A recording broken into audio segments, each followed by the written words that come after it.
Assalamualaikum warahmatullahi wabarakatuh. Alhamdulillah pada kesempatan kali ini kita bersama-sama akan coba mengupas atau membahas tentang bagaimana kita untuk meneladani dakwah Rasulullah SAW, yang mana kita tahu keislaman kita yang saat ini yang berada di Indonesia adalah buah hasil dari dakwah yang Rasulullah SAW ajarkan kepada para sahabatnya, kepada para khalifah, dan juga kepada seluruh kaum muslimin sehingga Islam bisa menyebar di seluruh dunia. Eee, tentang mencintai Rasulullah SAW itu adalah sebuah bagian dari keimanan, yang mana jalan mewujudkannya itu dengan mengikuti dan meneladaninya, yaitu dengan cara mentakwakan diri kepada Allah Subhanahu wa taala. Ketika kita melaksanakan ketakwaan kepada Allah Subhanahu wa taala, otomatis, dengan sendirinya kita pun akan mencintai Nabi SAW, karena di dalam ketakwaan itu terdapat perintah Allah, yang mana perintah Allah itu terdapat ajakan ataupun seruan untuk mencintai Nabi. Allah Subhanahu wa taala berfirman, "Innallaha wa malaikatahu yusholluna 'alan nabi, ya ayyuhallazina amanu shallu 'alaihi wa sallimu taslima." Bagaimana mungkin kita tidak mencintai Nabi sementara Allah dan para malaikat itu bersolawat kepada mereka, bersolawat kepada Nabi Muhammad SAW. Maka dari itu, sudah menjadi kewajiban untuk kita meneladani dan juga mencintai Nabi kita. Maka dari itu, ketika kita mencintai Nabi SAW, tidak hanya dalam aspek ritual, tapi non-ritual ataupun dari aspek yang lainnya, kita bisa mencontoh ataupun meniru kehidupan Rasulullah. Salah satunya adalah tentang dakwah, yang mana Rasulullah itu adalah sosok dai ataupun penceramah yang sangat handal, di mana objek dakwah Rasulullah SAW ini bukan hanya sebatas anak muda ataupun remaja ataupun, orang tua, tapi objek dakwah Rasulullah itu menyeluruh. Karena, Rasulullah SAW dengan Islam datang itu sebagai rahmatan lil alamin. Oleh karena itu kehebatan Rasulullah SAW itu terbukti pada keberhasilan beliau, mendesain tatanan masyarakat dalam, sistem pemerintahan Islam yang memungkinkan, terbentuknya kepribadian Islam dan masyarakat Islam. Padahal kita semuanya tahu latar belakang, dakwah yang Rasulullah SAW pertama, lakukan adalah orang-orang munafik, orang-orang musyrik yang memang pada saat itu mereka sangat jahiliyah terhadap Islam, dan Islam adalah agama yang baru yang tertolak pada saat itu.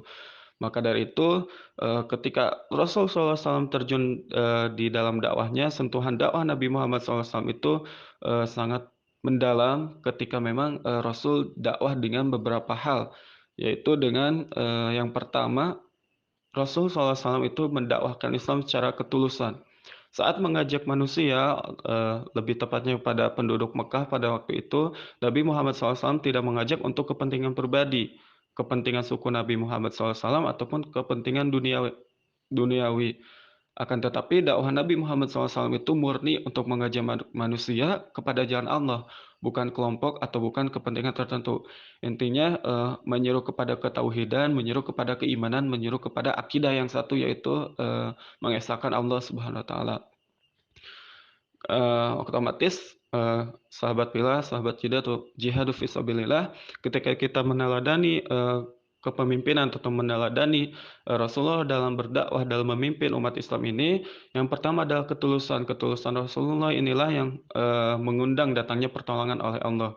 Sehingga, seberat apapun, sepelik apapun, problematika yang mendatangi Rasulullah pada waktu itu, Rasulullah diboikot, Rasulullah sangat dibenci oleh kaum, musyrik, oleh kaum jahiliyah, oleh kaum, kafir.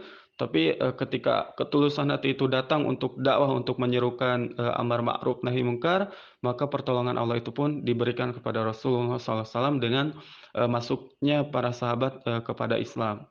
Nah, dari sisi keteladanan, Rasulullah ini, kita bisa tahu bahwa orang-orang yang tulus, orang-orang yang ikhlas dalam, mengemban Islam ataupun dalam beraktivitas yang lainnya, maka mereka akan mendapatkan pertolongan Allah. Sulit apapun mereka akan mendapatkan pertolongan Allah. Berikutnya, sahabat billah, sahabat jihadu fisabilillah, ketika, kita melihat bagaimana sih Rasulullah SAW, dalam berdakwah, dari segi ketulusan dan yang kedua adalah dari segi keteladanan. Dari segi keteladanan, otomatis Nabi Muhammad SAW tidak pernah menyampaikan selain apa yang Allah Subhanahu wa taala perintahkan. Artinya setiap yang keluar dari lisan Rasulullah SAW itu mutlak ataupun murni hanya berupa wahyu. Tidak ada yang keluar dari Rasulullah itu selain dari wahyu. Karena Allah SWT berfirman, "A'udzubillahi minasyaitonirrajim, la yantiqu 'anil hawa in huwa illa wahyu yuha." Sungguhnya Rasulullah SAW itu tidak berkata, tidak berucap atau tidak mengeluarkan statement menurut hawa nafsunya.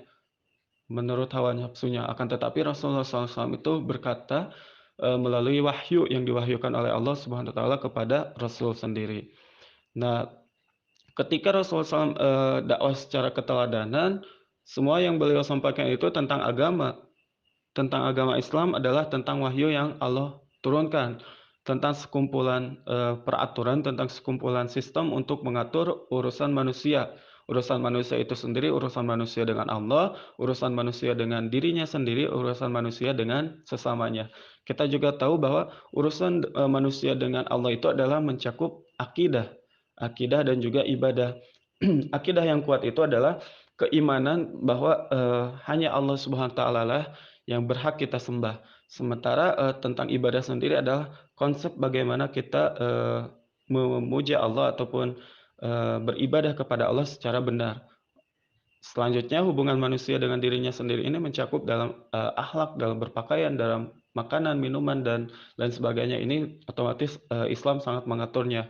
Dan yang terakhir hubungan manusia dengan manusia, ini adalah hubungan yang paling pelik, hubungan yang paling kompleks, dari sistem muamalah, dari sistem pendidikan, dari sistem kesehatan, dari sistem politik, dari sistem, sosial budaya, itu semuanya diatur oleh Islam. Maka dari itu, dari segi keteladanan, dakwah Rasulullah SAW ini, bisa sampai kepada kita semuanya. Dalam sejarah kita, tahu bahwa, tema terpenting dan paling utama dalam dakwah beliau adalah penguatan dan pemurnian akidah dari kesyirikan. Karena waktu itu kaum-kaum musyrik yang ada di Mekah, kaum-kaum jahiliyah itu sangat, eee, pelik gitu ya untuk didakwahi. Mereka mengakui keesaan Allah, tapi mereka pun, menyembah selain Allah. Nah, ini merupakan kesyirikan yang sangat besar, yang memang akan merusak akidah. Maka dari itu, ketika keteladanan oleh Rasulullah didakwahkan, maka yang diinginkan ataupun yang ingin dicapai adalah kemurnian akidah. Karena, ibarat sebuah bangunan ketika penanaman nilai-nilai tauhid adalah pondasinya, maka dalam konteks amal, ketulusan inilah yang menjadi pijakan kebaikan. Karena, setiap kebaikan tanpa dibarengi dengan ketulusan adalah sebuah, keniscayaan. Contoh kita misalnya ketika kita sholat, tanpa dibarengi dengan ketulusan, sholat kita hanya sebatas, riya ataupun sholat kita hanya sebatas ingin dilihat oleh orang lain, maka di situ nilai sholat kita tidak ada. Oleh karena itu, keteladanan, Rasulullah SAW ini merupakan, sebuah nilai yang harus kita ikuti dalam dakwah. Nah, yang ketiga, ketika dakwah Rasulullah SAW datang dengan kelembutan. Nah, inilah karakter Nabi Muhammad SAW yang mengiringi setiap nasihat-nasihat yang beliau sampaikan dengan kelemah lembutan beliau, dengan gaya bahasa beliau yang sangat santun, yang memang tidak keluar sedikit pun dari Al-Quran dan tidak keluar sedikit pun dari Sunnah, yaitu tidak keluar dari wahyu. Otomatis setiap yang Rasulullah SAW katakan, yang sampaikan adalah nasihat-nasihat yang mulia, nasihat-nasihat yang lembut. Karena akhlak Nabi Muhammad SAW pun sangat menakjubkan, tutur katanya pun menyejukkan juga. Namun, jangan, kita pikirkan kelembutan Nabi ini sebagai lembeknya agama Islam atau sebagai lemahnya agama Islam. Justru kelembutan beliau adalah kelembutan yang sempurna. Kenapa disebut kelembutan yang sempurna? Karena meski lembut, beliau tetap tegas. Islam itu tetap disampaikan dengan tegas. Karena beliau sedikit pun tidak pernah mengubah hukum dan ketetapan Allah dengan alasan lemah lembut ataupun kemaslahatan. Otomatis siapa saja yang melakukan sebuah pelanggaran, tidak pandang bulu akan Rasulullah SAW adili. Karena di dalam sebuah hadis yang diriwayatkan oleh Imam Al-Bukhari, Nabi Muhammad SAW itu pernah mengatakan dengan sangat tegas bahwa sekiranya Fatimah putra Muhammad sekiranya Fatimah putri Muhammad mencuri, maka aku pun akan memotong tangannya. Ini menunjukkan bahwa Fatimah yang merupakan anak tercinta Nabi Muhammad SAW, jika terbukti mencuri, Nabi akan memotong sendiri tangannya. Ini menegaskan bahwa sistem kepemimpinan tidak memandang ini anak kita, ini saudara kita, ini orang kepercayaan kita, tapi ketika ada sebuah pelanggaran hukum syara, maka semuanya diadili seadil-adilnya. Nah, ketika eh, ketika keteladanan ini kita tiru di dalam berdakwah, otomatis dakwah yang akan kita sampaikan adalah dakwah yang sangat brilian. Karena seperti yang saya sebutkan tadi, sahabat fillah, sahabat jihadu fisabilillah, wa man ahsanu qawlan mimman da'a ilallah wa amila sholihan wa qala innani minal muslimin adalah sebuah ayat yang menerangkan bahwa wa man ahsanu qawlan mimman da'a, dan adakah ucapan yang lebih baik, yang lebih bagus selain seruan da'a ilallah. Seruan da'a ilallah ini adalah ta'muruna bil ma'ruf wa tanhauna 'anil munkar. Menyuruh kepada kebaikan dan mencegah pada kemungkaran. Nah, inilah kriteria yang pertama ketika memang ucapan yang kita keluarkan adalah da'a ataupun seruan. Seruan yang kita serukan adalah seruan untuk menuju ke jalan Allah. Inilah yang disebut dengan dakwah. Dan yang kedua adalah wa amila sholihan. Jelas bahwa amal soleh ini adalah sebuah uslub ataupun sebuah cara bagi kita untuk mentakarubkan diri kita kepada Allah, untuk bagaimanapun caranya kita untuk mendapatkan keridhaan Allah. Maka dari itu, amal soleh ini adalah sebuah penunjang supaya kita mendapatkan keridhaan Allah. Wa qala innani minal muslimin, ini adalah menunjukkan bahwa kita sebagai umat muslim, kita sebagai orang Islam harus bangga, harus menyatakan diri dengan jelas dan dengan lantangnya bahwa kita ini adalah orang-orang yang termasuk orang Islam. Karena pada dasarnya ketika kita mengaku diri kita sebagai orang Islam, di lingkungan kita yang memang notabene orang Islam, itu sangat mudah. Tapi ketika kita keluar dari Indonesia, misal keluar dari luar negeri yang memang notabene Islam sangat rendah ataupun Islam menjadi minoritas, kita mengaku diri sebagai Muslim membutuhkan pertimbangan. Nah, maka dari itu, 3 syarat ini untuk membuat kita sebagai orang-orang yang mukhlis, yang ikhlas dalam berdakwah itu adalah Waman ahsanu qawlan mimman da'a, ucapan yang terbaik itu adalah ucapan dakwah kepada Allah, menyuruh kepada kebaikan dan mencegah pada kemungkaran. Yang kedua adalah wa amila sholihan, mengerjakan amal soleh, bersama-sama kita mengerjakan amal soleh untuk membangun ruhiyah kita, untuk membangun nafsiyah kita, mendekatkan diri kita kepada Allah. Dan yang terakhir adalah qala innani minal muslimin. Karena tidak heran ketika kita melihat situasi pada saat ini, ketika anak kecil sendiri pun ketika ditanyakan apa agama kamu, itu adalah sebuah privasi. Ini menunjukkan bahwa mereka sangat berhati-hati untuk mengucapkan saya muslim, saya muslim. Mereka kehilangan kebanggaan diri untuk menjadi seorang muslim. Maka dari itu, dakwah yang Rasulullah SAW ajarkan, yang pertama adalah dengan ketulusan.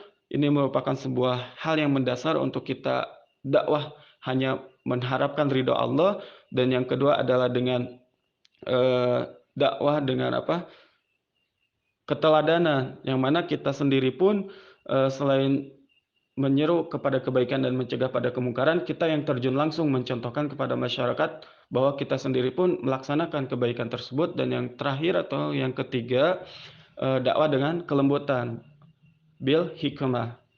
Nah, ketika bil hikmah ini, wal mau'izatul hasanah, ud'u ila sabili rabbika bil hikmah. Nah, ketika kita menyeru kepada Allah itu, kepada masyarakat itu, serulah dengan hikmah, wa mau'izatul hasanah, dan dengan pelajaran yang baik.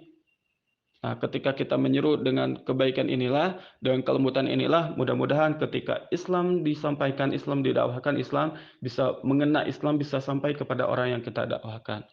Dari itu, sahabat willah, sahabat jihadu fisabilillah, jangan pernah kita mengendorkan diri untuk tetap taqarrub ilallah, untuk tetap melaksanakan ketaatan kepada Allah SWT. Mudah-mudahan di momentum akhir Maulid ini kita semuanya bisa terus mencintai Nabi, bukan hanya dari segi ritualnya saja, kita mencintai Nabi dari segi sejarahnya saja ataupun sirahnya saja, tapi kita mencintai Nabi dari segi politiknya, dari segi dakwahnya. Bagaimana Islam bisa berkembang ke seluruh dunia ini adalah merupakan bagian dakwah yang tidak bisa terlepas